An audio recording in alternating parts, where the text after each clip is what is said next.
Hello, my name is Jane McClenaghan and I'm from Vital Nutrition.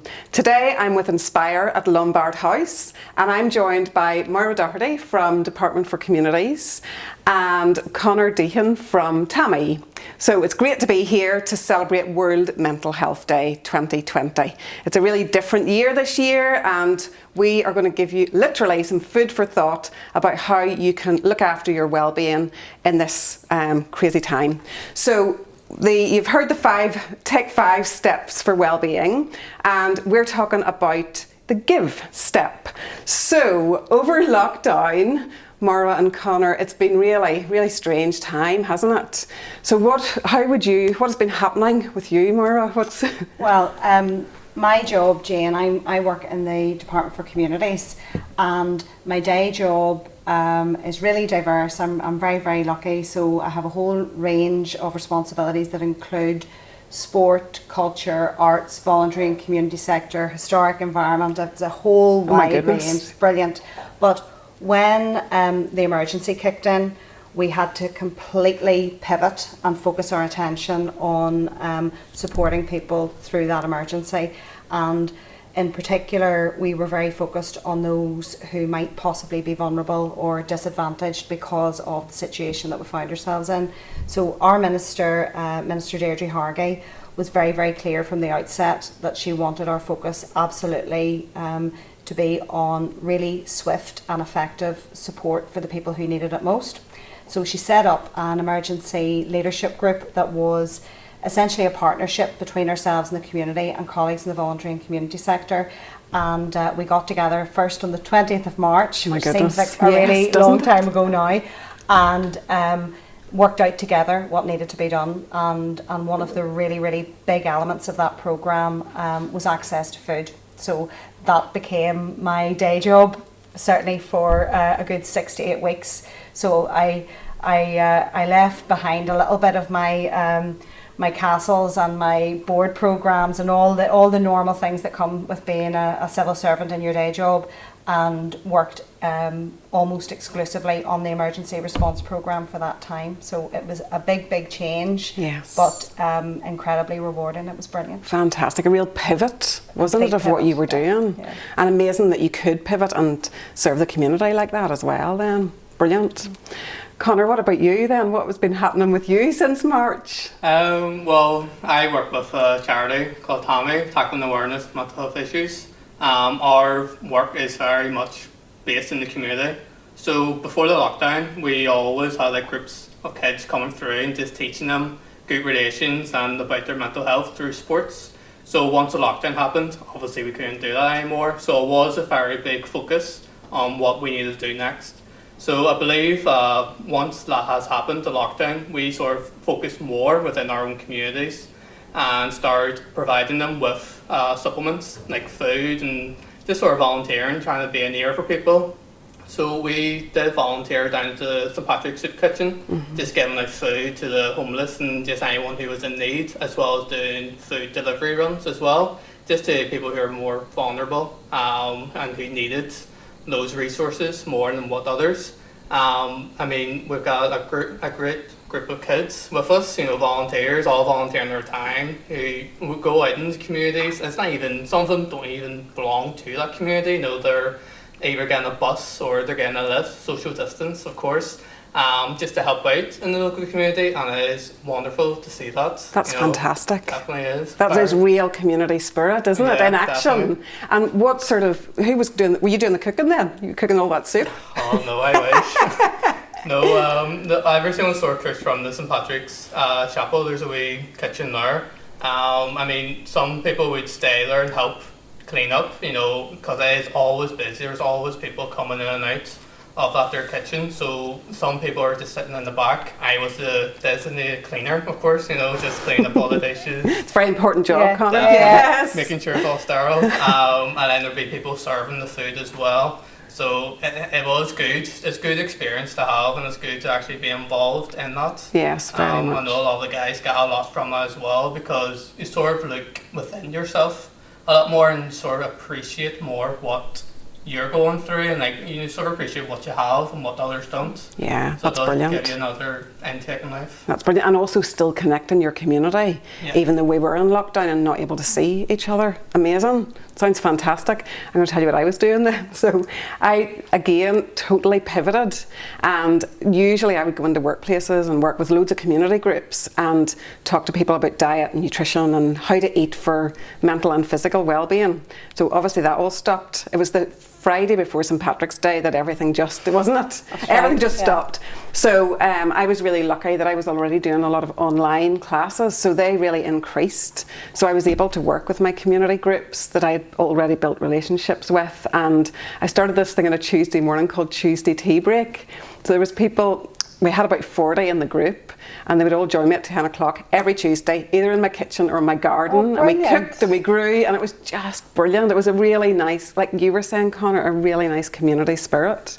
And I also ran 2 lockdown challenges just to kind of get people focused, because do you remember at the start everybody was eating far too much chocolate, drinking far too much wine, and you know, so it was kind of to sort of get people not to go on a diet, but just to think about how the food that we can eat can affect our mental health. Because I don't know about you, but it was myself and also anybody that I spoke to, really there was a lot of anxiety and stress around, and I think there still is as well. So, and food is a really important part of that. So that's kind of what I was doing, and it was just really nice to be able, I felt really fortunate to be able to still support people and support my community. And I think by the sounds of things, you would both agree with that, with what you were doing as well. It just felt like everybody kind of pulled together, didn't it? 100%. Really? I think, you know, the work that you're talking about there, Connor, I think that was actually one of the strands of our overall programme. Yeah. It was funding that was then out for grassroots. So we had a number of strands to the programme, and the minister in particular, Deirdre Hargay, and certainly now Carol Nicole, and they're both really, really strong on the community grassroots support and making sure that it's our job to enable and facilitate that good work on the ground to make it happen. And so where we had a combination, so we had a food box scheme where people were able to access a weekly food box, but also we had funding support for groups like yours that were out there on the ground supporting their communities, looking after their neighbours. And I think, you know, certainly for me personally, I did find it was a tough time. You know, children were home from school. My husband and I were sitting at 2 ends of the kitchen table working. It was, you know, just a completely different experience. But knowing that you were doing something with a purpose and something that was actually helping the people in your community, I think it really helped me with my overall motivation and how I was feeling, and I'm sure even more so for you because you were doing that directly. Yeah, it was very nice because, especially from North Belfast, you know, 2 different communities, you know, there's still out there to buy Catholic and Protestant, but it's very nice to get in amongst the community, and everyone was so glad and so, you know, helpful to see that you're actually there to help. I mean, at the start of lockdown, we done a thing where I dressed up as a Power Ranger. Dressed up as a red Power Ranger. Which colour? The red one. Of course. Driving the red car, like, you know, and just handing just wee lucky dip bags just to people within the Westland community. You know, everyone was just so sort of open arms and just really happy to see you, taking pictures and all, of course. And it was quite nice just to see that because, you know, it is bringing sort of hope to darkness, really, and it does help a lot, especially if you are going through something similar. You know, it is good to give some positivity because then it brings positivity back into your life. Yeah, that's a lovely way to put it, bringing hope in darkness, really a great way of putting it. And I think there is so much about if you give, like you both said, you know, if you give something, you get back in droves, don't you? Absolutely. You really do. And it's that connection with people as well that is so important, and especially for communities where, you know, maybe your neighbours that are living on their own, maybe they're older, maybe they're not. What I found with my online stuff was a lot of younger people who would have been into an office every day were suddenly at home, totally isolated, not able to go out. And we always thought about the older people in terms of isolation, but actually isolation and loneliness in younger people is something that sometimes we don't really focus on very much. It's a really good point. People living alone, and that, and especially I think you know, the thing that came home to me as well, that my parents were shielding, but they live in the country and they have a beautiful view and a lovely garden. But a lot of people who live, you know, as you say, in more urban areas, and possibly even people living alone without any outdoor space, and I think it certainly brought home to me the importance of getting outside, the importance of being able to see something green. Yes. Yes, definitely. And there's really good research to show that when we notice nature, it helps with levels of anxiety and depression. So having some greenery around you, and even, I think actually, you know, even if it's looking outside at a tree, ideally being outside, but yeah, it's so important to kind of look out for each other, isn't it? And to give to each other. So I've actually got a bag, I've been shopping, and I've got a bag of some foods that support our mental health. And some foods that don't. So they're just going to come out of this kind of randomly, but I just thought it was worth focusing on this and just having a little think about this for World Mental Health Day. The first one that is coming out of here is white bread. We all love it. I know, we all love loads of toast, loads of butter on there, really nice. Yeah. But the problem with white bread is it gives us this little kind of instant spike in energy, little high in blood sugar, and then we crash.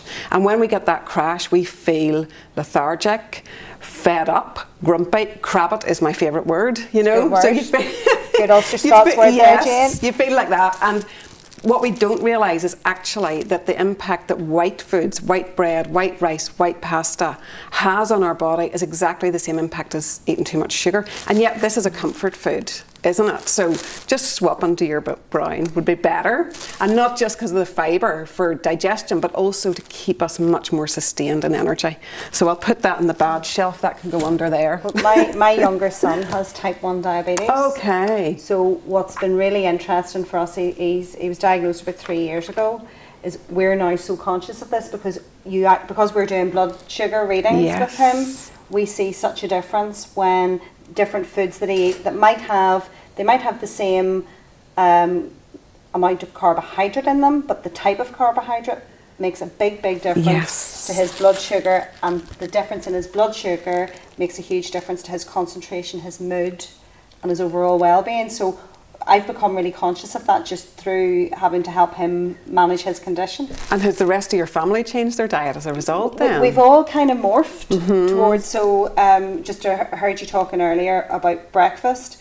He now eats, I would say, sort of 3 very square meals. Good. Because he gets insulin, you know, obviously with his meals. But he would have eggs every single morning. Fantastic. So there's certain things that we have, that we've just adjusted around that. And, yes. And interestingly, you know, sort of, you know, thinking about you and your family with all the fruit, we would have had a fruit bowl before diabetes where they could have just snacked whenever they wanted. Whereas now wouldn't really eat between meals because that doesn't work for him. Yes. So we, and it makes me much more conscious as well at meal times when I think, well, has he had all the nutrition that he needs in a day? You plan a wee bit more, but I wouldn't have done that at all, I have to say, had it not been for his experience. But most of us aren't aware actually how food affects our blood sugar unless we have something like type 1 or type 2 diabetes. Isn't that true? But actually what you said about the eggs is really important, because if we have bread on its own, no matter if it's white bread or the best sourdough rye or whatever, if you have protein with that, what the protein does is keep you much more sustained, doesn't it? It makes you feel better. So eggs are a real superfood. So we'll put that back on that bad shelf, not for us. Not like that. Then the next thing I've got in here is something green. So things that are green and leafy. The only thing I could find in the bottom of my fridge this morning was a bunch of scallions, but they are green and leafy. Anything that is green and leafy contains loads of chlorophyll. Remember whenever you were doing biology at school years ago for me, and chlorophyll. Not so long ago. Not too long for Connor. But chlorophyll is a way that plants harness their energy, and the main nutrient in this is magnesium. And actually thinking about mental health, magnesium is one of the nutrients that we use up a lot when we're in that fight or flight mode, you know, that kind of adrenaline rush mode or that anxiety mode. So bringing lots of greens into our diet is a brilliant idea for mental health. The other place that you get magnesium, apart from green things, are nuts and seeds. So things like almonds and Brazil nuts and cashew nuts and chocolate. And whenever I tell people that, they forget about the greens, they forget about the nuts and seeds, and they remember the chocolate. But I'm losing it. So whenever I... Guys can Sorry. edit all this. Yes. Yeah. So they forget about the greens, they forget about the nuts and seeds, but they remember the chocolate. So it's not any kind of chocolate. So whenever we're thinking about chocolate, we usually think about, what do I see? It's in the bottom here somewhere. We think about that, don't we? But like, it's hard to beat, Jane, in fairness. I know that. I know. Definitely. So this stuff has got how many? 56 grams of sugar per 100. So it's real rocket fuel. If we just made the switch to something like our 70%, then we've got half the amount of sugar. And if we made the switch to even darker, like 80% or 85%, then you've only got 14 grams of sugar per 100. So it's not low sugar, but it's near enough low sugar. It's kind of an acquired taste. So you kind of have to go like from that to that to that, don't you? But yeah, we'll put that down there along with that white bread. It's your gateway chocolate. It's your gateway chocolate. Yes. What is the dairy milk? Yes, and then you graduate up to the 85%. Yes, slowly. The other things that I've got in here, thinking about our brain and our mental health, we need good fats. And one of the things that I'm really against is low-fat dieting. I absolutely hate it because we need fat. Fat is just as essential as things like zinc and B vitamins and iron. And the kind of fat we need loads of are omega-3 in particular. So things like mackerel and sardines are really good sources and also really economical. The great thing about these is that they keep for ages. So they were probably in a lot of the food bags then. Really good. And also we get some of our essential omegas from seeds and nuts as well. Then I have got some natural yogurt. So if you're buying yogurt and it says on the label bio, live or probiotic, that's putting good bacteria into your gut. And we know that there's a huge link between our gut and our brain. And actually our gut produces serotonin. So, you know, there's a direct link there. And isn't that interesting when you think about you talk about listening to your gut? Yes, or your true. gut instinct. Isn't that true? Obviously, we don't really think about it, but that must be where that comes from. It must be. And also if you don't go with your gut instinct, it is more stressful, isn't it? Definitely, yeah. What else have I got in here? Okay, I've got some walnuts. They go along with our oily fish, but they also, as well as the good fats that are in here, they also have loads of zinc and selenium. And especially for young people, teenagers and young adolescents, zinc is so important for our brain. And quite often, if levels of zinc are low, it can result in low mood, but also it can affect people's appetite as well. So that's why I put these in, thinking about young people. And actually a nice way to get nuts into your diet is nut butter. Not like Sunpat peanut butter, but low sugar peanut butter or almond butter or something like that. Have either of you tried that before? Yeah, and cashew butter. Yes, it's nice, isn't it? Like I says, with my wee boy Ewan, we're thinking of lots of things to keep him full that are healthy, that are low in carbohydrates. So brilliant. Nut butter and slices of apple would be a good snack for him. And it tastes sweet, doesn't it? Without, that's really nice. Okay, so I've got to finish. I've got to keep the good stuff in here. But look what else. I nearly had to go in disguise to go and buy this. Look, hideous stuff. So in here, it says on the outside of this, focus and energy. Well, it might give you that for a split second, but then you are going to crash, and then you're going to want more and more and more of this. So most of these energy drinks have loads of sugar and loads of caffeine, which is absolute rocket fuel for our adrenal stress glands. So we end up feeling more stressed, more anxious, more, going back to that word again, more crabbit, and more jittery as well. So really, really not. That has to go down there. Look at this combination that I'm building up.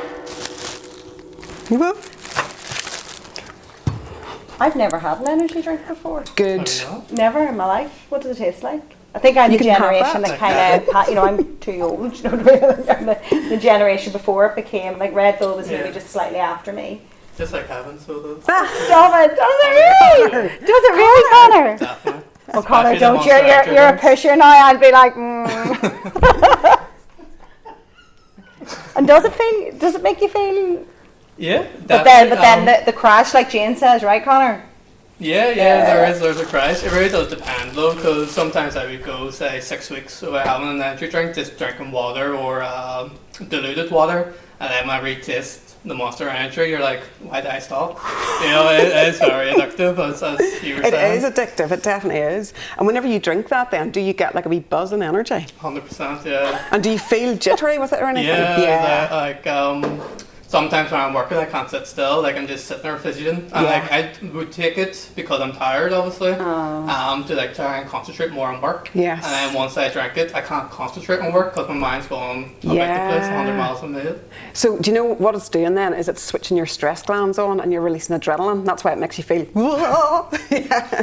So that's going down there, Connor, down to the bad shelf. And then I've also got in here, coffee actually does the same thing. So no matter if you're buying instant coffee or buying your coffee in a coffee shop, it's still going to have the similar effect to your energy drinks because of the caffeine. So caffeine, sugar and white refined foods are not a good idea.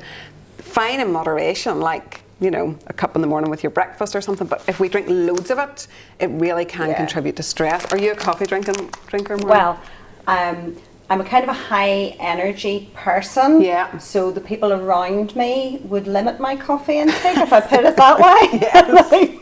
Because really caffeinated Moira is probably too much to take.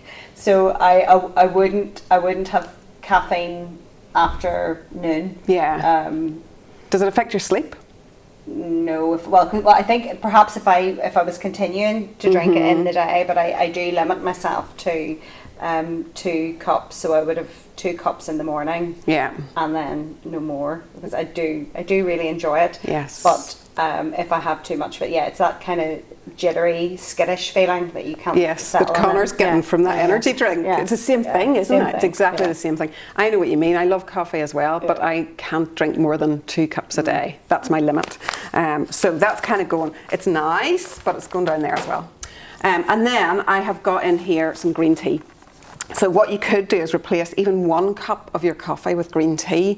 It's still got caffeine in here, but it's also got something called theanine, which is a relaxant, so it kind of makes you feel calm, relaxed and chilled out. And it also helps us focus. So Connor, you were saying about that, you can't concentrate and you can't focus. Well, green tea, this theanine stuff, helps that kind of clarity and just gets us a bit more, helps concentration.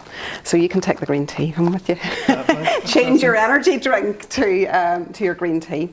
I'll buy sugar to it.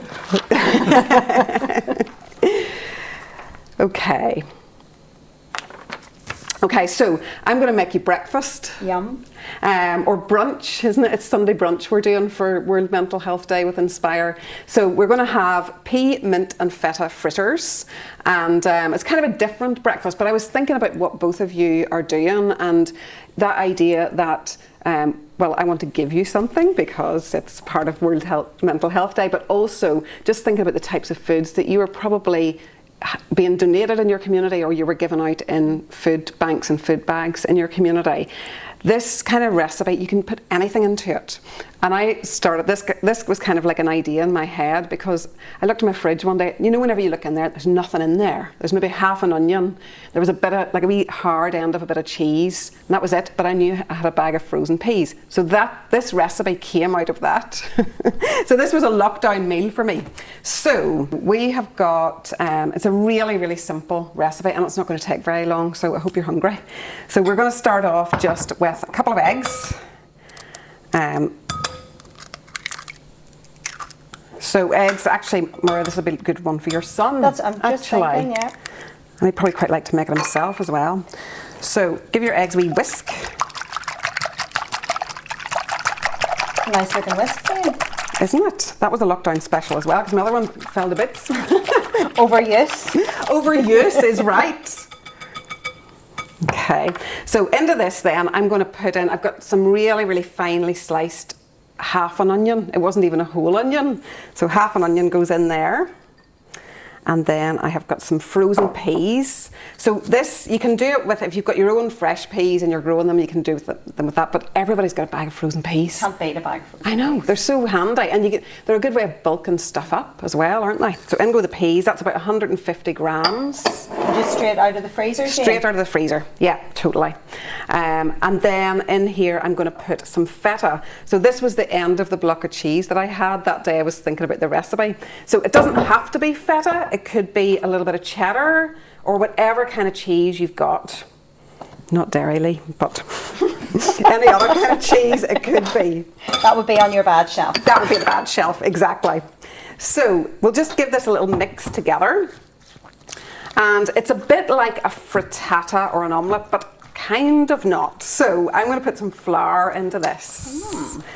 So it's more of a fritter than a frittata. What's the difference? You know, but so a wee bit of flour. So I've just got 2 tablespoonfuls of flour, and I'm using spelt flour. But if you've got ordinary plain white flour or whatever, just put it in. I use spelt because it's got more minerals and higher levels of B vitamins. So again, thinking about our brain. And would spelt have like a nutty flavour?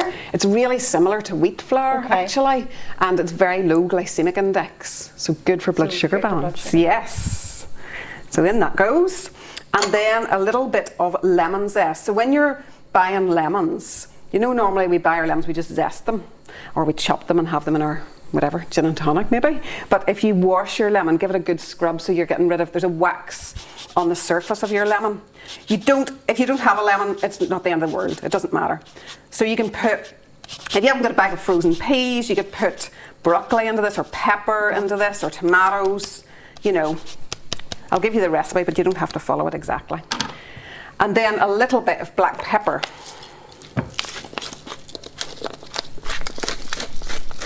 So I don't need salt in this because the feta is giving it some saltiness. And that's pretty much our mixture made. So you can see when you add the flour, it sort of becomes, the egg kind of mixes quite nicely in with that. And these are really good for lunches or brunches or a little snack, and you can freeze them.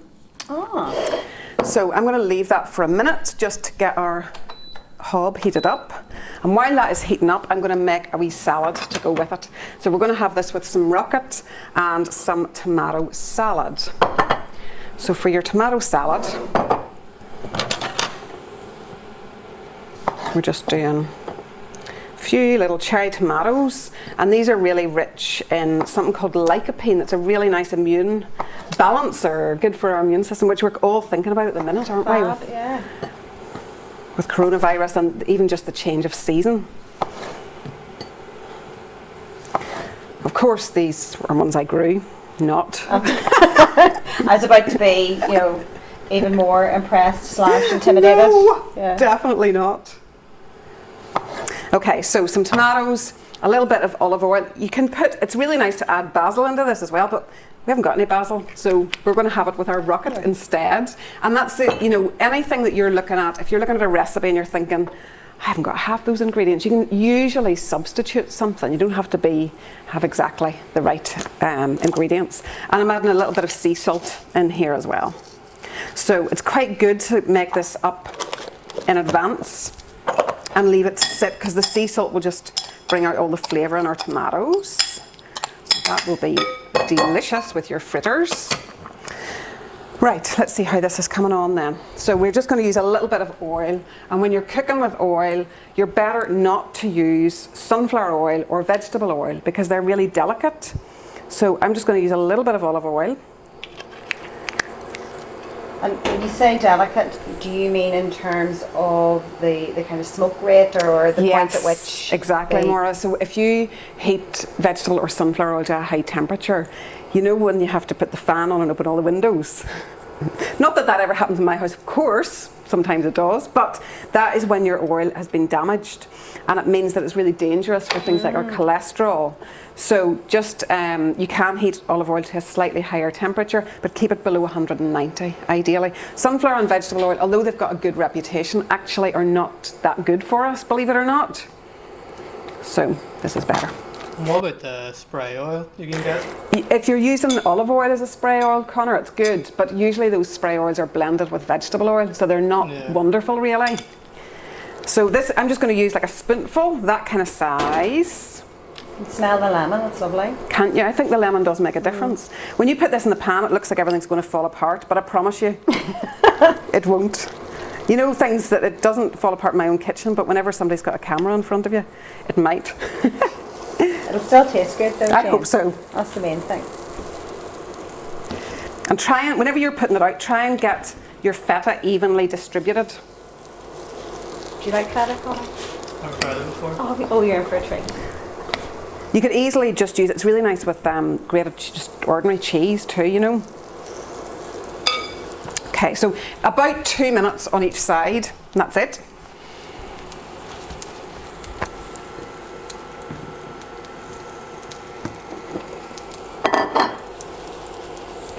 And you don't need it too hot, you know, with kind of medium high temperature is fine until you can hear it sizzle. That's about right. So do you both like to cook then? You cook, Connor? Yeah, I do cook, but it is all basic meals, you know, the stuff That's you can good. just fire into the oven, or I'm George Foreman, so it's like mostly like chicken and steak and stuff. But I sort of let my auntie do most of the cooking, to be honest. You know, She I could just sit back cook and then. relax. Yeah, Did she? Yeah, that's good. But definitely. do you do the dishes? Yeah. Okay, there was Very just slow at answering. a little bit of a pause there, Connor. Sure, sometimes. We'll see. Do you like to cook, I love Laura? cooking, Yeah. yeah. I Is love that your cooking. stress relief, would you say? Yeah, I think I enjoy cooking, and I think particularly during the really difficult part where we were my husband and I both were working very, very intensively. He works in the Department of Health, so we were both kind of in You the were middle full on. of the storm, Yes. and those markers in the day of sitting down for the meals at least were, I have to be honest, we weren't brilliant homeschoolers. We just, you know, that was one of the things that kind of had to give. But we had those 3 markers in the day of sitting down Great. together, and I found that at least if my guilt levels were rising around not being able to do as much of the homeschooling as I might have liked, I was able to kind of make myself feel a bit better by thinking, well, they're eating well. they're eating well, Great. and we're sitting down to chat and catch up. So that was a good thing for me, and I discovered then that I made a thing one day that's one of the easiest things I've ever made, that has turned into my children's favourite meal that they think is some kind of magical good. meal. Yeah, and it is the most basic chicken noodle soup. Just chicken in the slow cooker with carrots and leeks and onions. Gorgeous. And a few bay leaves, and then, you know, make some noodles to go into it when it's ready, and a wee bit of, you know, whatever parsley or whatever herb you have, maybe a wee squeeze of lemon juice. But they asked for that now. That was one that I did because, again, I could just stick it all in the morning and know that we'd have something tasty at night time. And even now that we've got a wee bit more time, they would ask for that. That at sounds least once a amazing, week. doesn't it, Connor? It's We'll go to just- her house for lunch. It's just dead, you know, it's dead simple, but sometimes I think those simple tasty things are the best. Yeah, definitely, especially for family meals. One pot wonders, I call those. Yeah, absolutely. Yeah. They are the best, Yeah. definitely. What would you do for stress relief, Connor? To be honest, a lot of things I would do for stress relief is sort of gaming. I would go up and play the Xbox and just relax that way. Sometimes it can cause me more stress, you know, depending on the game, but And does that keep you connected with people, do you feel, as well? Then, definitely. A lot of my friends and people who I work with all play the same games, and like it definitely helps me connect with them. Yeah. And find out how their day was and everything. You know, it's definitely good to Brilliant. communicate. Great. That's good. I think our pea, feta and mint fritters, that's like a tongue twister, are nearly ready. So they're so quick and easy. And we'll just pop these on here. So this mixture will make us, I'll do some more, but this mixture will make us between 6 and 8, depending on how big you make your fritters. And they, as I say, they're really good with a little bit of salad for a lunch or a brunch, or have some on hand just in the freezer, you know, as a wee kind of, as a wee quick, there's nothing in the cupboard kind of day. Have you ever stood in front of the fridge and felt like if you just kept staring in there, something else Something will was going pop to appear? out. Oh yeah, all the time. But that's, see what you were saying about your slow cooker. So brilliant, isn't it? For especially at this time of the year when the nights are getting darker and we're wanting things sort of. I love it. And especially if you are cooking for a family, it's really economical, and just you can cook so many things. My sister-in-law does a roast beef in it. And it's so tender. I'd never heard of anybody doing a roast in it before, but it comes out really, really tender. It's gorgeous. Like, it's almost like, you know, like pulled pork, that kind of texture. Oh, it's so good.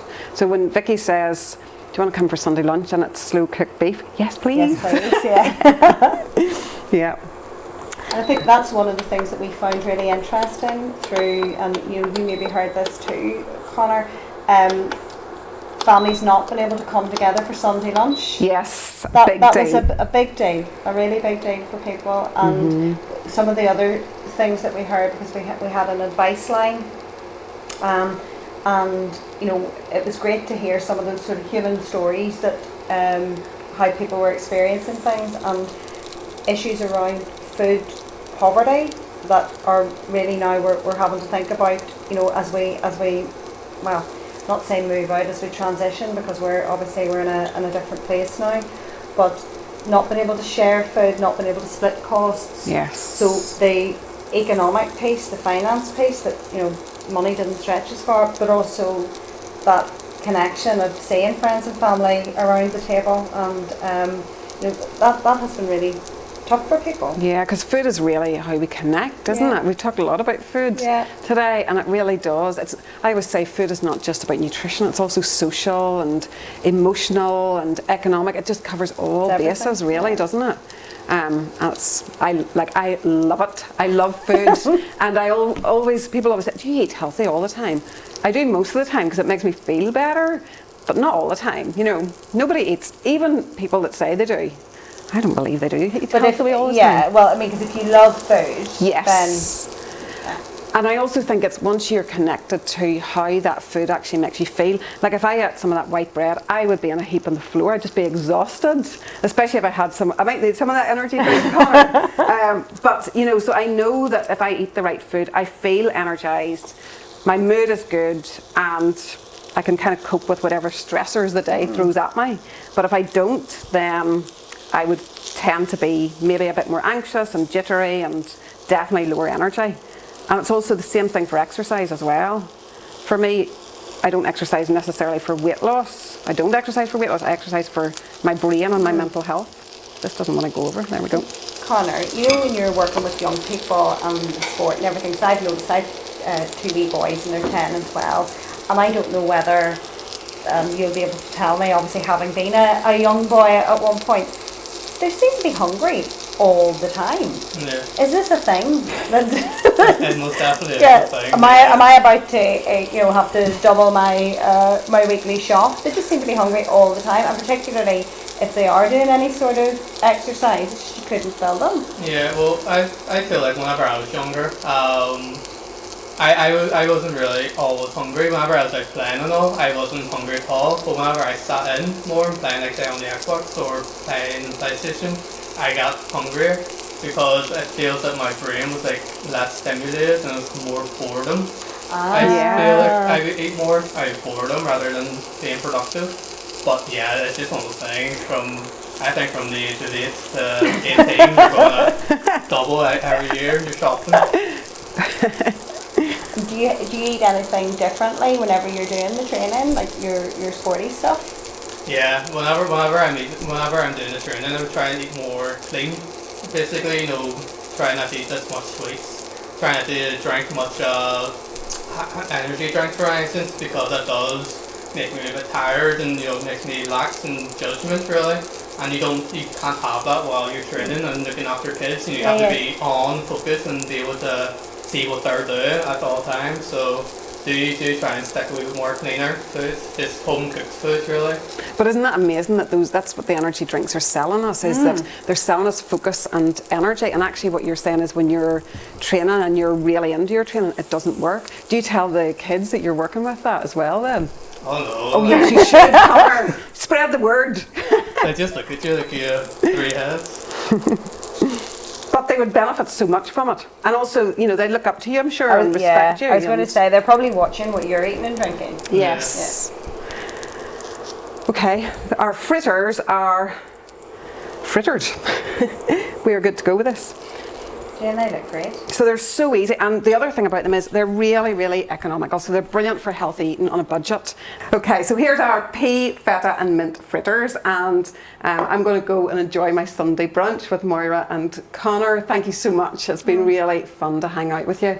So just remember that to give to others and to give to your community is a really important part of our mental health. So I wish you all a very happy and healthy World Mental Health Day 2020, and thank you to Inspire for inviting us all along.